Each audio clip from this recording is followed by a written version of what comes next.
Hi there, I'm Pastor Lauren Christensen. Welcome to A Word from the Vine. We're going to wrap up this three-part series on expertise where I think it belongs.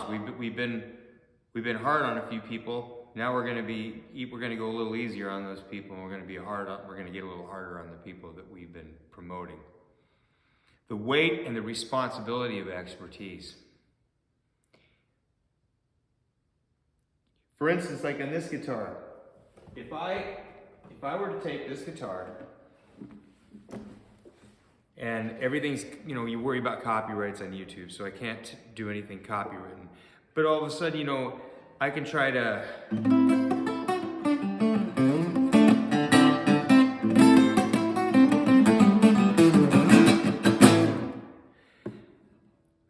And if that's the only thing I know how to play, a person just meeting me wouldn't know a thing.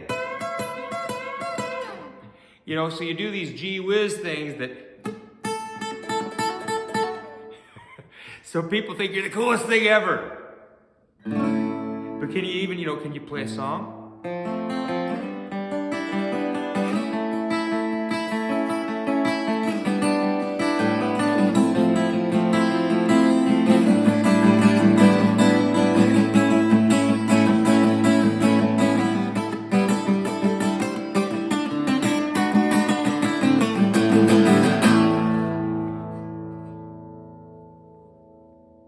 So, that is the difference between, parlor tricks and actually knowing what one is doing, or at least knowing what they're doing enough that you can be somewhat effective. Effective at sounding like the Rolling Stones. Anyway, there's a lot of responsibility that comes with being an expert. Mostly from being regarded as an expert comes the responsibility. But not just in how people regard you. Perhaps we think too much about how we're regarded. I think the most important thing about expertise is knowing how to do what you're an expert at.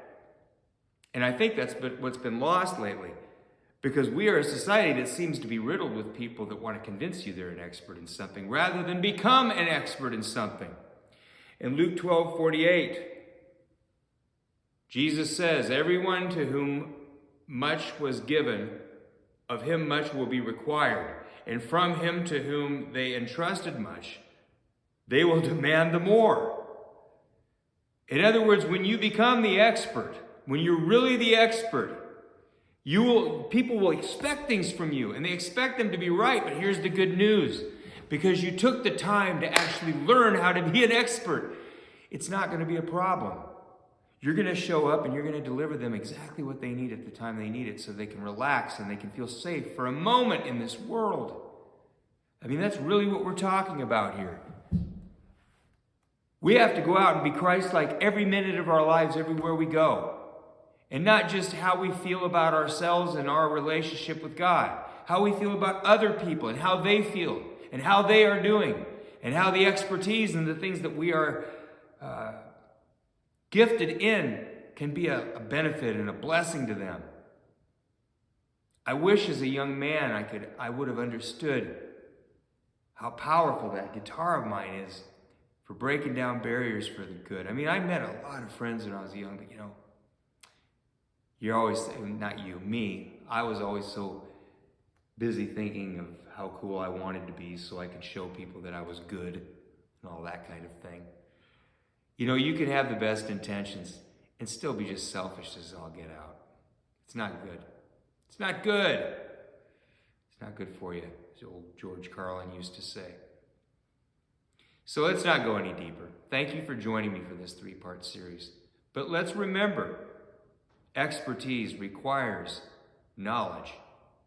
Expertise is not about convincing you that they are right. Thank you for joining me again, and let us reflect on the responsibility that comes with expertise. Use it for greater good to honor God, of course. And remember, he to whom much is given, much is also required. And that is so true. So take what you do well and do it weller and go out and help people. I think that's what's implied here. God's blessings to everyone. Amen. See you next time.